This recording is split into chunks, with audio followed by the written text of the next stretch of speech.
Ghost to Coast AM with Andre, Episode 1, Barbecue from the Stars.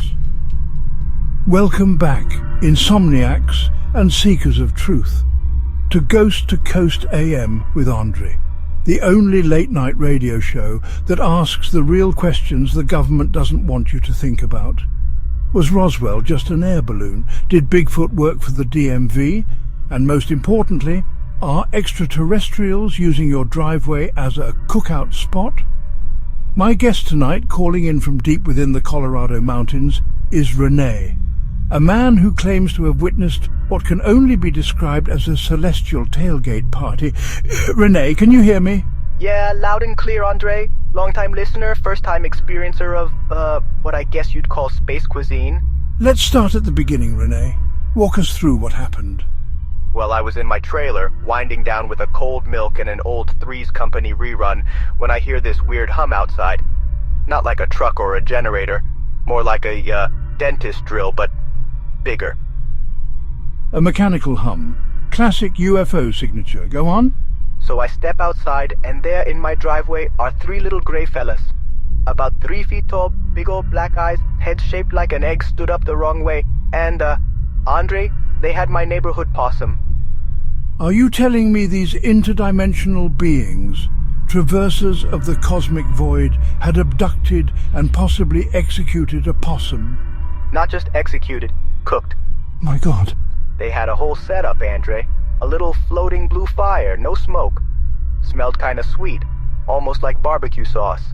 One of them was flipping the possum with this, glowing spatula thing. It was like watching a Food Network special from the Andromeda Galaxy.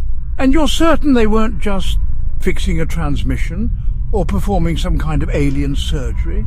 Nope. They were basting that thing. Andre, I swear on my Dodge Ram 1500, I saw an alien squeeze a bottle of sauce on that possum. The implications... Yeah, then they noticed me. Oh no, did they try to communicate, probe your mind, erase your memories? Nah, one of them just kinda waved, like how you'd wave at a neighbor while grilling some ribs. And then, get this, one of them, I think the chef, cuts off a piece, walks up and hands it to me. Renee, I need you to be honest. Did you eat the space possum? Yeah, Andre, I did. Renee. Look, I ain't proud, but curiosity got the best of me. And I gotta say, it was good. Real tender, kinda smoky, with this hint of cinnamon. Better than most truck stop brisket I've had. Renee, do you realize what this means? This could be a galactic recipe, a taste of an interstellar civilization. And you ate it. Yeah, and I'd eat it again. If those little guys show up tomorrow, I might ask for seconds. I don't know what to say. I've spent years warning about alien agendas, about cattle mutilations. But this is different. This is culinary diplomacy. Yep. Do you think if I find a possum I could, just for research purposes, replicate this? Well, you'd be missing the alien fire, but I don't know, Andre. You ever cooked possum before? Not yet.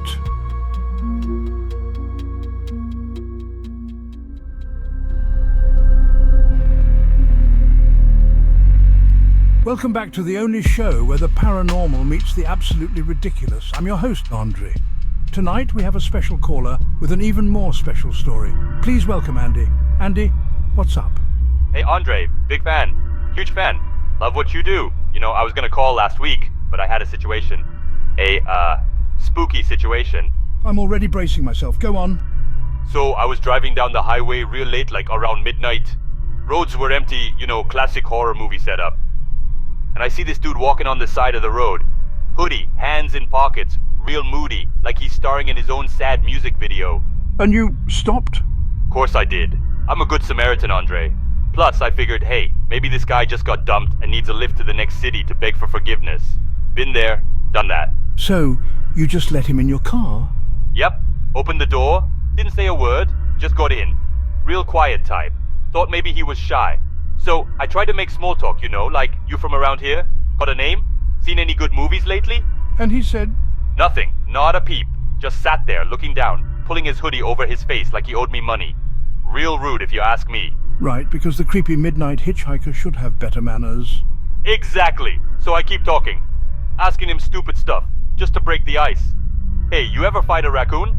What's your thoughts on socks with sandals? You know, but he's just gripping his seat, breathing heavy, like I'm the one being weird. Maybe because you were. Nah. Anyway, suddenly he just snaps, growls at me, tells me to shut up, and his hoodie falls back. And? Bald, pale, eyes blacker than my credit score, and his teeth looked like a shark in a bad mood. And you didn't scream? Why would I scream? I was mad. He yelled at me, in my car. And you know what I did? I yelled right back. You yelled at the nightmare creature. Damn right. I told him to put on his seatbelt. Nearly crashed into a tree because of his little horror movie reveal. Safety first, Andre. Priorities, clearly. So I'm arguing with this thing about car safety, and bam! Car runs out of gas. And to make things worse, my phone's dead. So now it's just me and this guy. Stranded. And he's looking at me, licking his lips like I'm a late-night snack. Oh, fantastic. This is how horror movies start. Yeah, but I'm different. I look at him and go, listen here, Teeth McGee. I don't know what you think is gonna happen, but where I grew up, we eat everything. You try something, and I'll eat you instead. And that worked? He backed off real quick. Respect was established. We decided to walk to the nearest gas station together. Real bonding moment. That's heartwarming, maybe? Sure, until we get there and the gas station's closed. But there's cars parked out front. Oh no. Oh yes. So I turn to him and say, hey, you know how to hotwire a car? And he said, He sighed, a real deep, tired sigh. Then he did it. Real reluctant, like he was only doing it because I wouldn't shut up. so you had the paranormal entity steal a car for you? Look, I don't make the rules, Andre. Anyway, I made him drive because I didn't want my fingerprints in a stolen car. What about his fingerprints?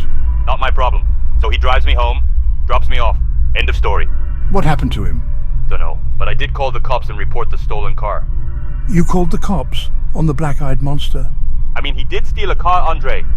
You are absolutely unhinged, Andy. Thank you, I try. That's it for tonight, folks. Tune in next time for more tales of terror and whatever it is Andy just did. Stay weird, stay safe, and for the love of everything, don't pick up hitchhikers. Please like and subscribe for more.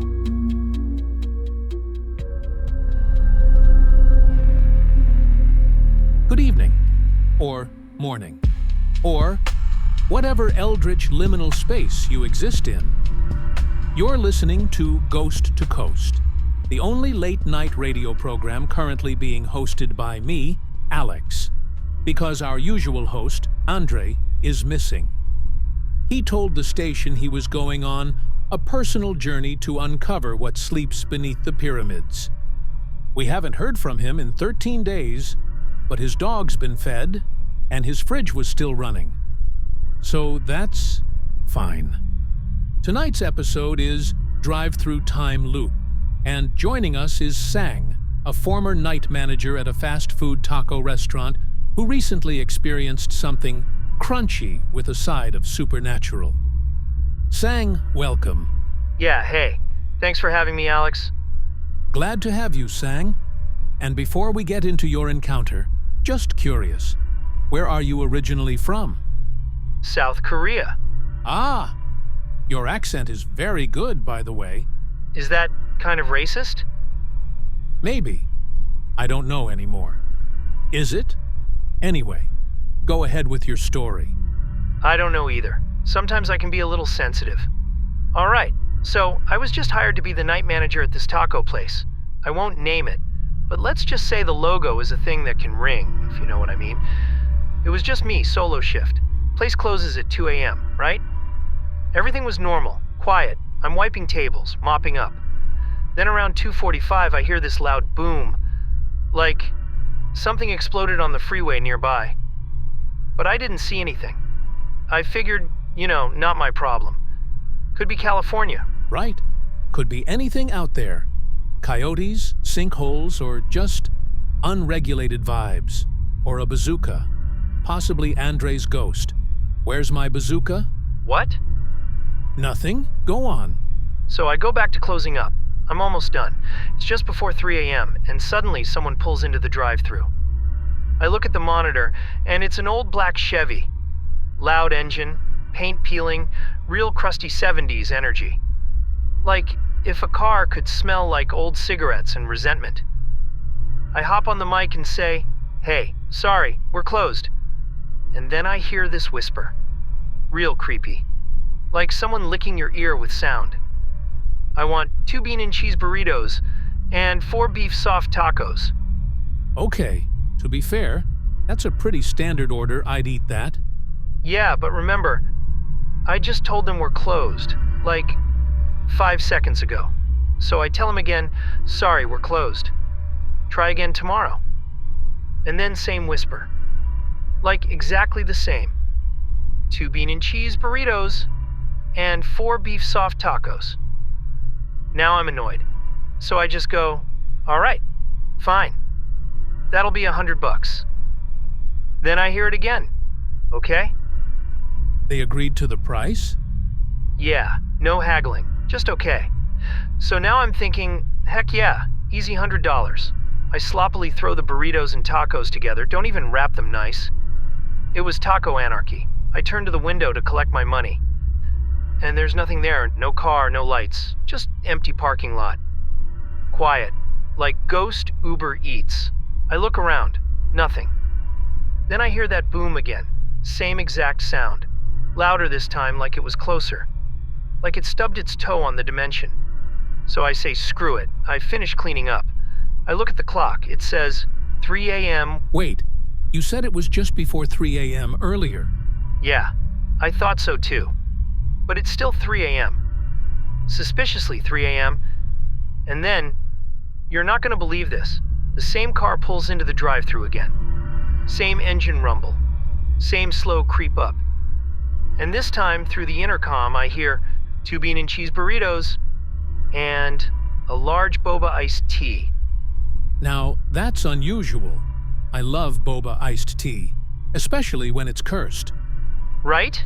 I scream back into the mic, we don't even serve that. Then the whisper goes, what about mango slushy? I tell them, no drinks. I already cleaned the machine. Then dead silence for like 5 seconds. Fine, I'll just have the burritos. Now I'm done. I yell, no, get out of here before I call the police and summon my abuela. Silence, again. I wait a bit.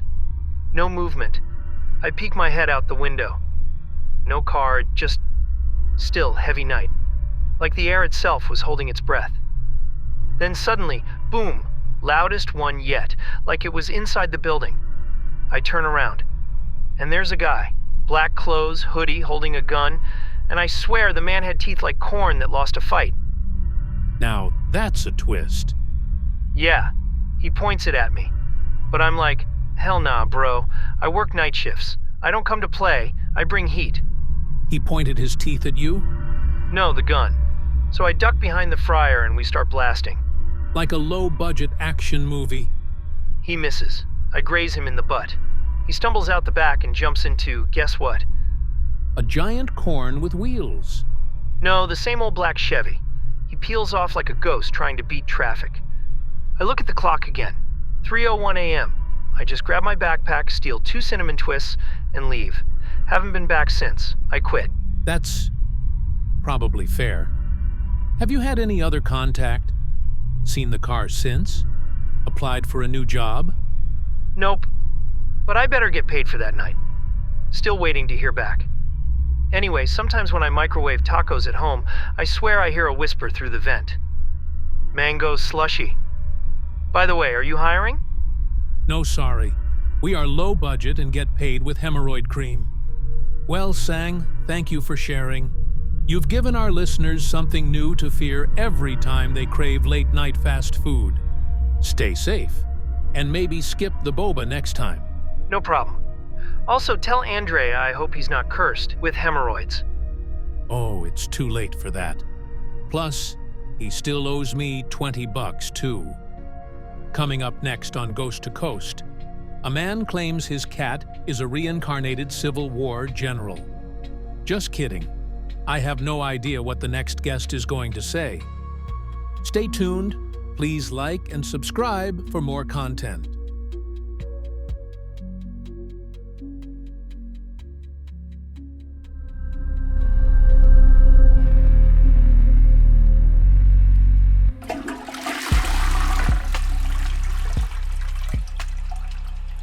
Is the mic hot already? Damn, I hope they didn't hear that. Okay.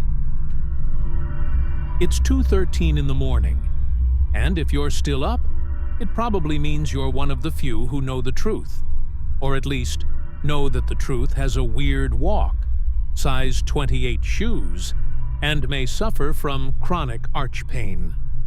You're tuned in to Ghost to Coast AM. I'm Alex, and tonight is episode 4, Big Flat Foot Problem. Our guest tonight is Jerome, a software engineer, pretend hiker, nerd, and reluctant Nike shoe donor. Jerome, welcome. Thanks, Alex. I guess, appreciate you having me on, despite the circumstances. Now, Jerome, you and your lover, Paul, went out to Northern California, Bluff Creek, the site of the famous 1967 Patterson-Gimlin film. But you weren't filming. You were hunting truth. What happened out there? He's not my lover, we're just friends. Uh-huh. Well, anyway, we'd been planning the trip for a while. I'd just picked up a fresh pair of Nike Air Jordans, white with the red stripe, limited drop. Paul said they looked dope. I kept them in the box, in the trunk of my Tesla. I don't hike in Jordans. That would be stupid. Naturally. We stayed for 3 days, ate Spam, Hawaiian bread, Coke Zero. We heard some howls, maybe a coyote, maybe Paul farting. Hard to say. Nothing major. But on the 4th night, right before we went into our tents, we heard it. Heard what? Footsteps. Slow. Heavy. But one of them dragged, like it had sciatica or plantar fasciitis. We looked at each other, Paul and me, not me and the Bigfoot, and we grabbed the harpoon gun and machete. Yes, we brought a harpoon gun. We were just about to get our beauty sleep. We were barefoot in our pajamas. It was bad prep. What you're describing doesn't just sound like Bigfoot. It sounds like an injured Bigfoot. Yeah, it showed up. Full frontal Bigfoot. 8 feet tall, reeking of wet moss and beef jerky. It howled in our faces like it was mad we interrupted its TED Talk. We panicked, dropped our weapons, ran barefoot across rocks, twigs, some suspiciously warm moss. I don't want to know what that was. How far did you run? Block. Maybe less. Felt like an hour. Paul fell once and blamed it on me. Called me a weak little bitch. I don't know if I can say it on here. We'll beep it in post. Probably. So we go back to camp. Bigfoot's there, rifling through our stuff. He finds the Jordans, opens the box, sniffs them, like he knew what they were. Like he was sneaker aware. You think Bigfoot understands branding? Oh yeah. He slipped those Jordans on like he was about to hit the court. They didn't fit. His toes exploded through the fronts, burst out like muffins in an oven. I was livid. Paul tried to distract him by throwing a rock. I said that was dumb. Bigfoot heard us arguing and turned to look. And this is when things go truly off the rails. Bigfoot picks up the harpoon gun, like he knew how to use it, but he held it backwards, pulled the trigger, and harpooned himself in the eye, just right in there. Started screeching like a car alarm mixed with a goose. That is tragic, and also incredibly dumb. Paul panicked, threw the machete, missed. It went through the windshield of the Tesla, stuck into the steering wheel. It looked like we parked in Mad Max territory. Then, I grabbed a rock, about the size of a softball, threw it as hard as I could, hit Bigfoot right in the balls. Incredible. He screamed like a banshee going through puberty, collapsed, wasn't moving, wasn't breathing. I took the Jordans off his feet. I was still mad. Did he die from the impact? I think so. It was a clean hit, like center mass. I've never seen a creature go down that fast from anything other than a Costco hot dog. We bailed. We didn't want to be the guys on the news. 2 city men murder most famous monster with rock and questionable footwear. So you left the body? Yes, but the mountain didn't want us to leave. Go on. The road back changed, became unfamiliar. Looped.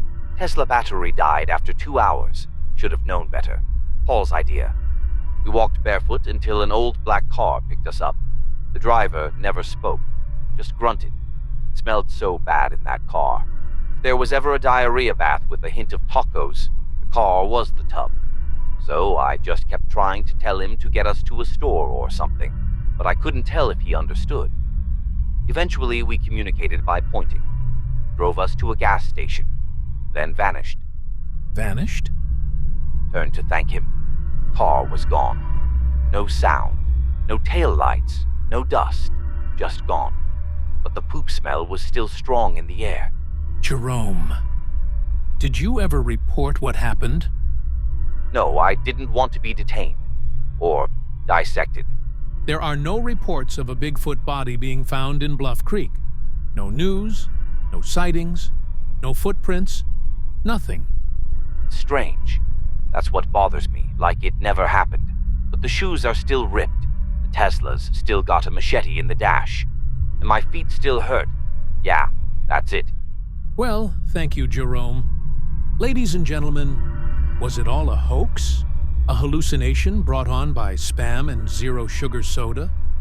Or is there, out there in the woods, a Bigfoot with flat feet and a grudge?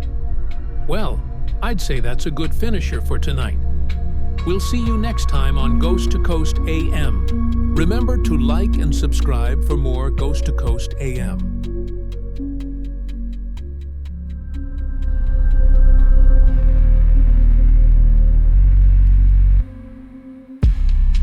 Good evening, world. You're listening to Ghost to Coast AM, the only show brave enough to ask the hard questions like, can a ghost ruin your marriage? Or, should Bigfoot really be wearing Air Jordans? Last time we heard from Jerome, a man who accidentally ended a legendary cryptid with a rock to the crotch. This week, the paranormal is much more personal. Joining us tonight is Mark, a man who says his wife has been, well, haunted in a very specific and intimate way. Yeah, thanks for having me, Alex. Look, I don't care who thinks I'm crazy. My wife's been sleeping with a ghost or demon. I don't know. All I know is he's invisible and he's got stamina. Now, just to clarify for our listeners, you're saying your wife left you for a ghost? She didn't technically leave me. She's still in the house. She just won't, engage physically with me anymore. Says it's like comparing a party sub to a dry Triscuit. And you blame the ghost? I saw the sheets move, Alex. I heard the moaning, but no one's there. That thing has given her the full exorcism treatment. She calls it Donovan. Donovan? Yeah, real classy for a homewrecker demon. So what's your plan here, Mark? I'm gonna kill myself so I can fight him on his turf. Ghost to ghost. Take him out, reclaim my marriage. Then maybe I can finally, be a man again. Okay, hold on. That's, pretty extreme. What if you kill yourself and you end up in heaven? Nah, I've done enough bad stuff. Pretty sure I'm going straight to hell. Ate a whole Costco shrimp tray and ghosted my grandma's funeral. I'm pre-qualified. She must be very beautiful to want to go through this. Bro, she's an 11 out of 10. I should maybe see this for myself. For research. Aw, come on, man, don't do me like that. Besides, aren't you married? Who, me? Sometimes, I guess. Depends on when she's trying to poison me in my sleep, or when I'm awake. Is that as bad as your wife cheating on you with a ghost? Oh, that hurts, bro. Let's get back to your problems. Your idea doesn't sound like a well-thought-out plan, Mark. Neither did marrying someone who attracts interdimensional lovers. But here we are. Have you considered counseling? Tried it. The therapist told me to try role play, so I wore a sheet and moaned. She laughed for 45 minutes and then asked me to leave. Understandable. Alex, I just want to feel like a man again. You ever been cucked by a ghost? No, but I've been gaslit by a Ouija board. Similar energy. I can't compete with something that doesn't get tired, doesn't pay rent, and apparently knows tantric ghost tricks. I found ectoplasm in the laundry, Alex. Ew. We're going to take phone calls in a moment. First, a word from our sponsor. Bigfoot brand football. Because not everyone can outrun the pain. Now available in pine scent. Stupid button. We're back with Ghost to Coast AM, where the only thing we don't question is the static. All right, listeners, what do you think? Is Mark being visited by a paranormal Casanova? Or is this all just one big ectoplasmic misunderstanding? And if you're just tuning in, Mark's wife is cheating on him with a ghost named Donovan. Mark's solution? Die. Go to the spirit realm and throw hands. I got a whole plan, Alex. Gonna tie a chain to my leg so if I do come back, I'll rattle when I walk. Establish some dominance. Very subtle. Let's go to our first caller. Line 1, you're live with Alex and Mark. Yes, hello. This is Mavis from Sedona. I had a ghost husband for 12 years. His name was Philip. Left me for a poltergeist in Reno. They're all the same, honey. No boundaries, no jobs, and always cold in bed. Wait, so this is like a known issue? Oh, honey, it's epidemic. Paranormal homewreckers everywhere. There's a whole Facebook group, Spectral Widows Anonymous. We share recipes and sage bundles. Mavis, did you ever consider crossing over to chase him down? I tried. Took a yoga class with breath work. All I got was a migraine and gas. Not worth it. See? At least I'm doing something about it. You're planning a spiritual homicide-suicide to reclaim marital intimacy. That's proactive. Let's go to line 2. You're on Ghost to Coast. Hey, it's Devin from Bakersfield. Look, I've actually been a ghost that hooked up with someone's wife before. Not proud of it, but I was bored and still had access to HBO Max. What? Yeah, man. It's not personal. When you die, you get, like, ghost hormones. Everything's more intense. Sometimes you possess a Roomba just to feel something. You home-wrecking ethereal scumbag. Whoa, whoa, whoa. Don't be mad at me because you got no spectral game. This is quickly becoming Ghost Jerry Springer. I swear, if I find you in the afterlife, I'm throwing holy water on your Xbox. Joke's on you, bro. I'm already stuck in a haunted Dave & Buster's. Do your worst. Let's take one more. Line 3, welcome to Ghost to Coast. Hi, I'm Carl from Oregon. I think the ghost you're talking about might be the same one that's been stealing my Pop-Tarts. Left me a note once. Said Donovan was here. He used jam. That's him. That's what he do. A demon that ruins marriages and breakfast. Classic. Should I move out?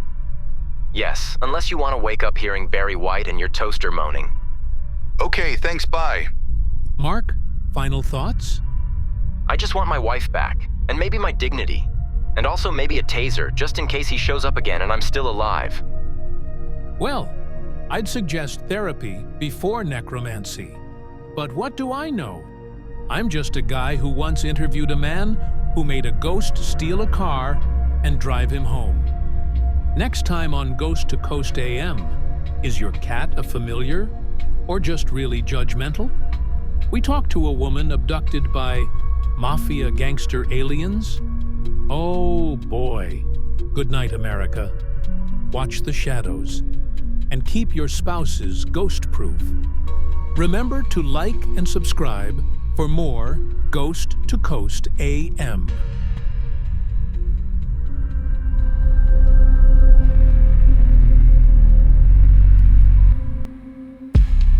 Good morning, night owls, and good night, morning wanderers. You're tuned in to Ghost to Coast AM, where shadows stretch just a little longer, and the truth knocks with more than one hand. I'm your host, Alex, broadcasting to every dark corner of this country and beyond. Tonight's guest is Mary Ann, a night nurse and a deathly cat, who's seen more action than a police blotter on a full moon. But what happened to her one early morning wasn't human. Mary Ann, welcome to the program. What up, Alex? I love the show. Listen to it on my drives home. Keeps me awake better than caffeine. Before we get into the meat of it all, let's establish you got somewhat of a crazy cat. Yeah. Well, I wouldn't say crazy. He's more like an effing psycho. The first time I saw this little punk was in front of my apartment. Check it, he had 5 rats lined up along the sidewalk. The rats were still alive and the cat is pacing back and forth, looking like he's trying to decide which buffet meal he wants first. At first, I was like, oh damn, that's some crazy-ish. I didn't think too much about it until the next morning. All the rat bodies were gone, but there were 5 bloodstains on the sidewalk. Whoa, and then what? The next night I come home, that cat is sitting in front of my door. And I'm like, oh hell, we about to throw paws or hands, I don't know what the hell. But first, I walk around it and open the door, and it just lets itself in. Well, I figure we probably both seen some stuff in our lifetime. Let's see how it goes.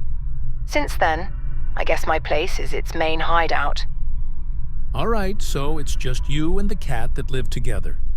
So let's talk about the night that changed everything. Right. So I'm just getting off my shift, maybe 5 a.m., sky's still dark. I pull into my building's parking lot. Same potholes, same smell of oil and burnt toast. Then, bam, 3 blacked out sedans box me in like a bad dream. And who steps out? 6 guys, suits, real slick, like Wall Street hitmen. Only thing is, they ain't guys, they're lizards. Like long snouts, slit eyes, scaly skin that shimmered like oil in the moonlight. These boys were the real deal. And they grabbed you? Covered my mouth, walked me up to my top floor apartment. They were fast, like they trained for this. Sit me in the middle of my living room like it's a mob movie and I'm the stool pigeon. And then the interrogation begins. Yup, their boss, he had this gold tooth that glowed, tells me I owe them money. $65,000. Some loan I never heard of. I'm like, oi, you got the wrong woman, you got proof. They show me a receipt, real wrinkled paper, smelled like pee and old meat. Name on it, Mary Ann Summers. Bookies be keeping track. Go on. No, the receipt said Summers with an O. My last name's Summers. 2 M's. Summers. So I say, check it. I hand him my ID. Lizard boss squints, curses in some chicken language, like Filipino or something, and admits they got the wrong Mary Ann. How do you know it was Filipino? I used to date one. Used to be nice and muscular, but that boy ate rice so fast he done wrecked his body looking like the Death Star. Now he rolls around on a motorized wheelchair. Oh no. Did something happen with his ability to walk? Nah, he just being lazy, yo. Oh, give me a break. Although, that rice intake will creep up on you before you know it. Seriously. Anyway, as they're packing up, we hear this roar outside. Not engines, bikes. 3 regular bikes roll up. Rusty chains, squeaky wheels, one with a milk crate zip-tied to the front. They rang that little bell thing. Anyway, 3 grey aliens hop off. Big heads, tiny mouths, and these weird leather jackets with spikes. They weren't there to vibe, they meant business. Wait, grey aliens in leather jackets on floating bikes? No, regular old, I guess children's bikes, the kind you pedal. Looked like a gang out of Sesame Street, Mad Max and Area 51. They bust into my apartment like they've done this 1,000 times, see me in the chair and shout, "There she is! You owe us!" Oh no. Lizard guys stand up, all offended, saying, "Nah, wrong Mary Ann, we already sorted this." But the Greys ain't buying it. One of them pulls out a glowing tablet with my name on it. But with the right spelling this time? Yeah. Summers with the 2 M's. They had me. Truth is, Alex, I did borrow from both of them. Different names, different interdimensional lenders. I figured, who's gonna track me? Guess I underestimated the cosmic credit system. Ha! So, you did owe them both? Yeah, I did. I won't lie. But I didn't think they'd both come to collect on the same night. In the same room. With each other. They didn't even know the other crew existed. So what happens? A standoff. My cat finally came in to see what all the action was about. Then, like clockwork, kung fu. Real Bruce Lee versus Jackie Chan with a little of Cobra Kai mixed in. Slow motion kind of stuff. They tore my whole apartment apart. Couch ripped, fridge knocked over, TV through the window. It was 2 mobs and a cat 3-way. Laser weapons? Eventually, yeah. Once the Greys started losing. Lizard guys had better aim, more guns, and they were mean. Like prison yard mean. So, the lizards win? Yep. My cat was fine too, but I saw him swiping at both sides for S and giggles. 2 Greys disintegrated, the last one got clocked with his own bike somehow.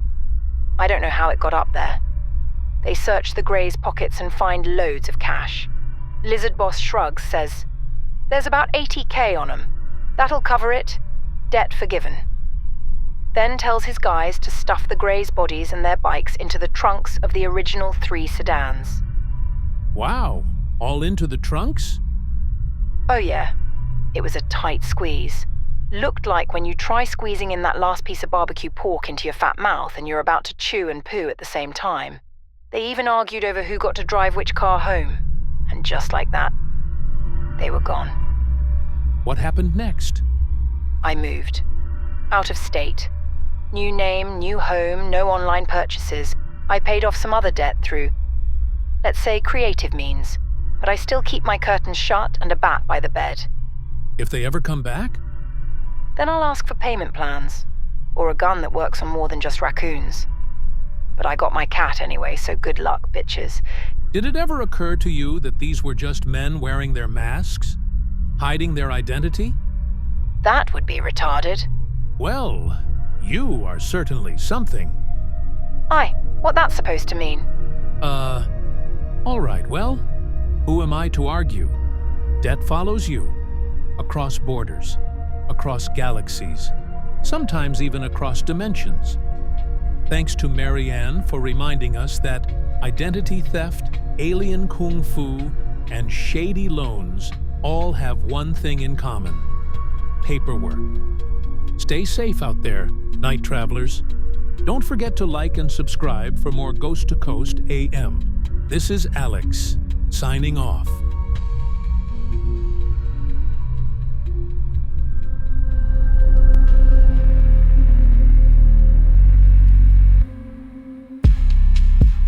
Welcome back to Ghost to Coast AM, Episode 7, Attack of the Skinwalker, the only late-night radio show legally classified as a seance.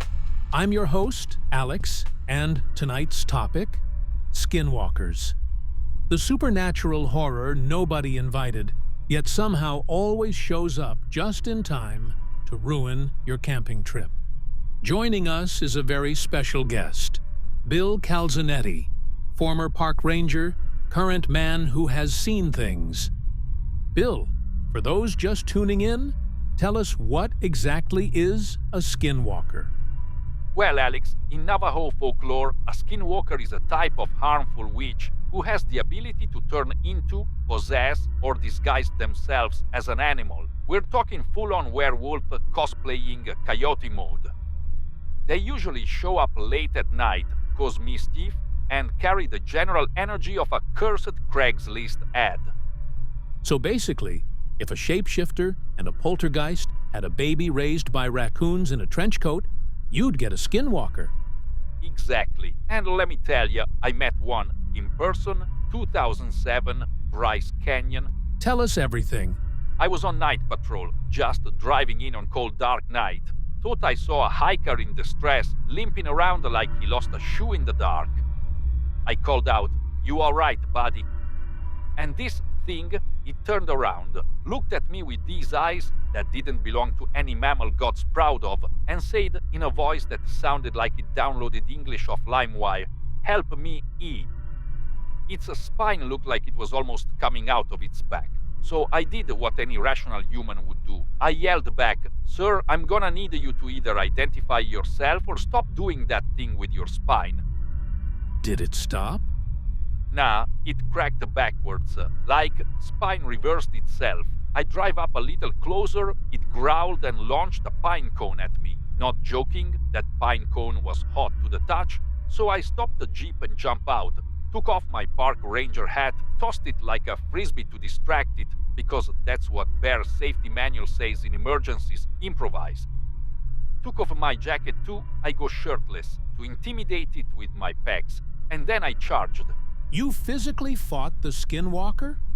Oh yeah, full-on WrestleMania in the woods.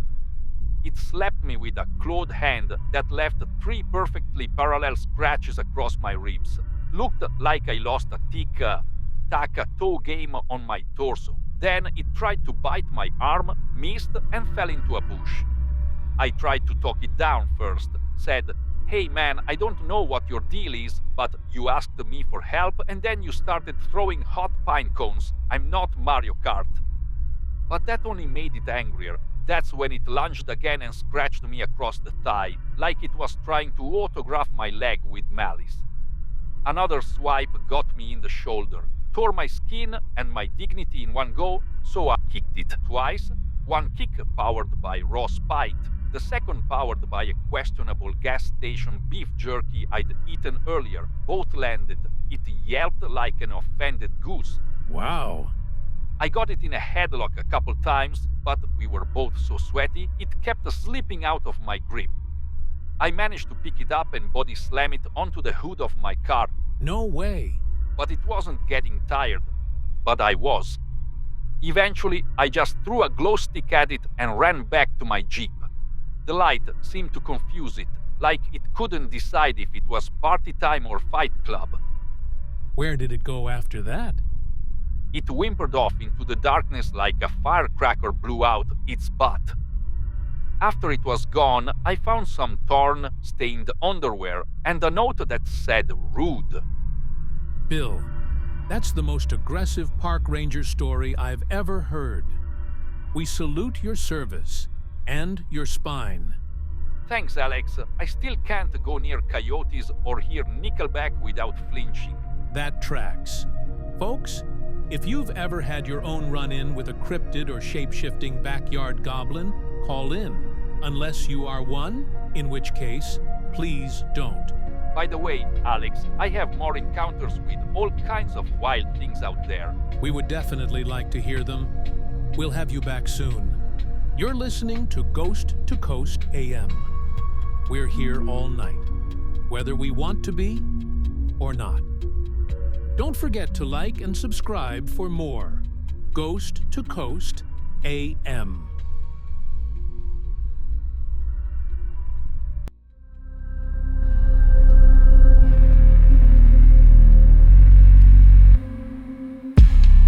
It's 2:04 AM, and if your wallpaper is starting to peel itself in Morse code, you're in the right place. Welcome to Ghost to Coast AM, where the strange is standard and logic takes a coffee break. Tonight's topic, the backrooms, an endless, yellow-tinted purgatory behind the fabric of our world.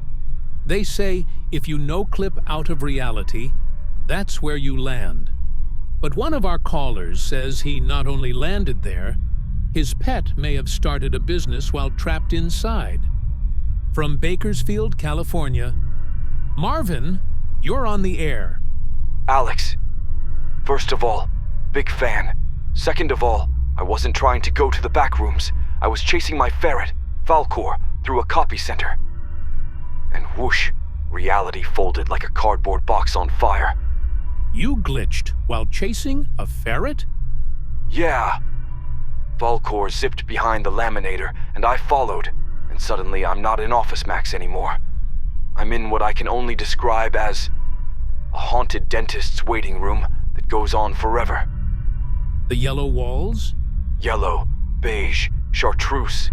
It was like walking through your grandma's nightmares. And the carpet, man. Moist, like someone cried on it for 30 years. Did you see any entities? Shadows? interdimensional horrors? Oh, totally. One looked like a fax machine with legs, kept offering me expired yogurt. Another was just Gary Busey's head floating above a cube of meat.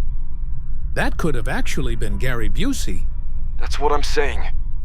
I tried to leave, but every hallway led back to a Payless shoes that sold nothing but left-foot sandals. And they all squeaked. Oh yeah. Then I see is an 8-foot-tall shadow person with a mouth on its forehead. It's whispering ancient gibberish. I panicked and gave it a Werther's original from my pocket. It took it and curtsied away. What's a Werther's original? It's like one of those little caramel candy things. Ah, okay. I know those. All right, go on. Then I heard children laughing. Creepy, echoey laughter, but no kids. Just a dozen floating Chuck E. Cheese animatronics, slowly clapping. So I clapped too, respectfully. They gave me tickets. I think I'm supposed to redeem them for my soul, but I didn't know at first and got one of those stupid plastic spider rings instead. Marvin, be honest. Did you eat anything while you were in there? Look, I found a vending machine that only dispensed warm Fanta and those peanut butter crackers that taste like drywall. I traded my sock to a fax machine with legs for 2 Capri Suns and a meat stick labeled Zorgon Delight. Sounds nutritious. What else did you see? A mirror. I looked into it, and it didn't reflect me. It showed me, but it was a mime version of me, silently sobbing while making invisible balloon animals. The sad part is, balloon animals were better than mine in real life, Alex. Devastating. Then the lights flickered, and I heard a voice whisper, "He knows you left the toaster on." And I did leave the toaster on that day. How did this place know? The backrooms are sentient? Yes. At one point it made me relive every awkward moment from middle school, on a loop, all the farts and snot nose in class, dookie on my shoes, including the time I called my teacher Mom and asked her for lunch money. Marvin, I have to ask, are you sure this wasn't just a clearance aisle at Ross? The Ross is a gateway, Alex. I left a trail of Cheez-Its to find my way out, but I got chased by a woman made entirely of return receipts. I stumbled, and it grabbed me by the waist. And how'd you escape? I unbuckled my pants and slipped out of them, but what's worse is I wasn't wearing any underwear. Look, I wasn't expecting an adventure trying to make flyers for my mom. So I kept on running and running until the floor beneath me just disappeared. Like I no-clipped again, and kept falling and falling. I kept thinking, I'm going to die with only a shirt on, and everyone is going to wonder if I was anally violated. Then, splat. When I hit the ground, I think I died. But right after, I think I was reset and woke up in a Bed Bath and Beyond, covered in ketchup and yelling about fax demons. No one batted an eye, so I calmly start walking out looking like a bloody Donald Duck with my junk dangling wearing squeaky sandals. That is the appropriate reaction at Bed Bath and Beyond. Maybe just another day in Bakersfield? Ha! Well, Falkor the ferret. He stayed behind. Sent me a postcard. He's wearing a tiny tie now. Says he's regional manager of liminal entities. Folks, if you're hearing this, avoid any retail space with flickering lights and an aggressively confident ferret. You could be next. Next time, was a man seduced by the lady in white, or did he witness the most horrifying event of his life? Don't forget to like and subscribe for more Ghost to Coast AM.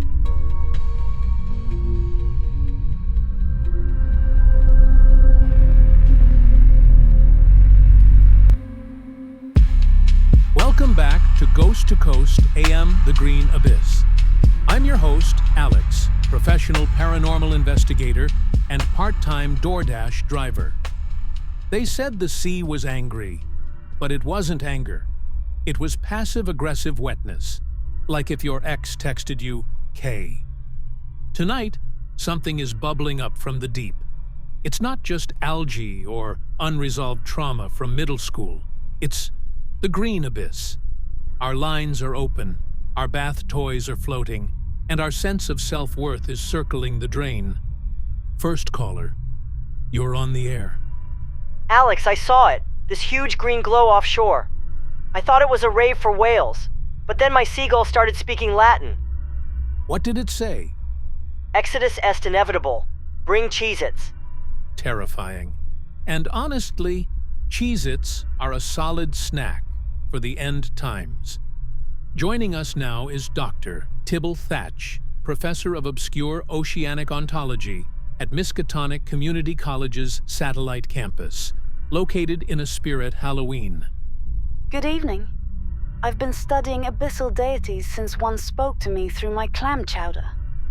And honestly, that's still not the weirdest first date I've had. What are we dealing with here, Doc? It's ancient, amphibious, emotionally unstable. Its name is Calub de Grol, he who jams beneath the waves. Awakened by offshore drilling, bad Spotify algorithms, and failed podcast launches. So it's wet, bitter, and probably left a 2-star Yelp review. Exactly. It seeks revenge for being ghosted by Poseidon. Our next caller, Chaz, claims he dated the abyssal horror now threatening humanity. Chaz, my dude, how's therapy? Not great, man. Club, back when she was just one syllable, was everything. Took me to a bubble realm. Taught me how to breathe shame. How'd it end? I ate calamari. She cried ink and turned my shower into a portal to her passive-aggressive diary. Honestly, that's still more closure than I got from my last situationship. Tell her I still have her mixtape. Track 3 slapped. Track 4 judged me. Tonight's takeaway, listeners. The abyss is wet, weird, and might be lurking in your Duolingo notifications. If your sync whispers secrets, whisper back. But only in Taylor Swift lyrics. Never harmonize with your Brita filter. That's how they get in. Until next time, stay dry, stay strange, and for the love of Neptune, don't date anyone who glows, hums, and posts cryptic quotes on Instagram. See you next time on Ghost to Coast AM, and please like and subscribe for more.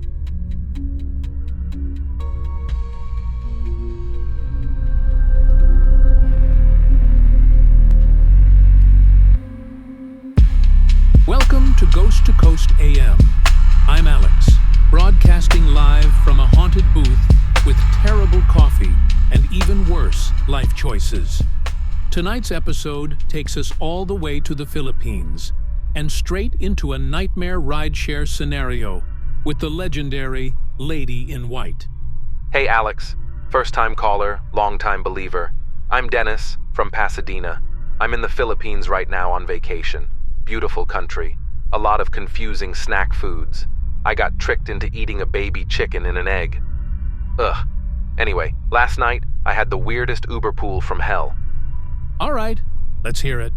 So, I'm cruising down Belit Drive, just vibing, windows down, Dua Lipa on the Bluetooth. I'm rocking my standard travel outfit, fishnet tank top, leather vest, Daisy Dukes, Crocs in sport mode.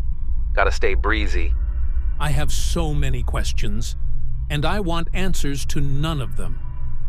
Then I feel it. Cold chill. The kind that makes your arm hair stand up like it's trying to get better reception. I glance in the rearview mirror, and whoosh, she's there. The lady in white, right in my back seat. Oh, good. A ghost hitchhiker. Classic. Please tell me you didn't say something. I panicked. I hit her with, "Hey there, spooky mama, you ridin' or hauntin'?" Dennis. She was floating like a Victoria's Secret angel who made a wrong turn into a horror movie. Pale, beautiful, mysterious. I couldn't help myself. I put on Barry White and offered her some chicharron.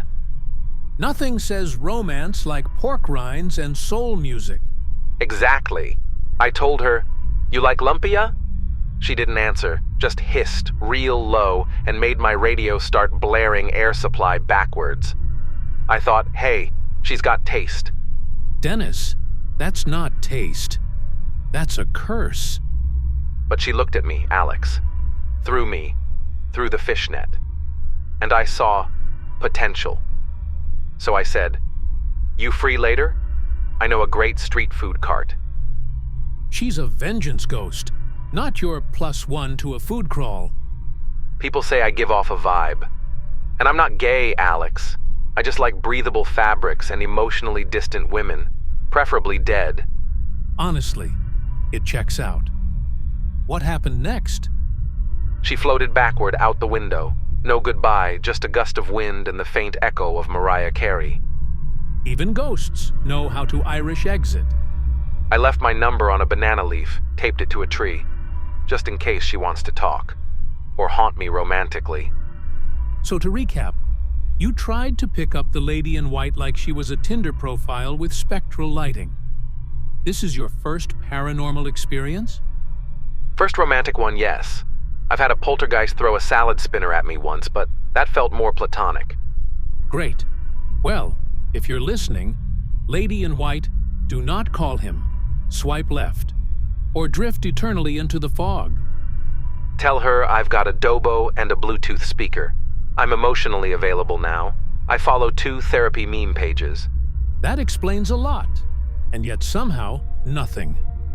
All right, folks, that's all the time we have tonight. If you find yourself driving alone on a dark road and your playlist suddenly turns into reversed 80s soft rock, maybe don't flirt with the phantom. Or do. Just don't be Dennis.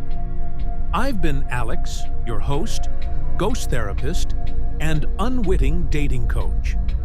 Join us next time on Ghost to Coast AM. Until then, stay skeptical, stay weird, and never give your number to someone who doesn't cast a reflection.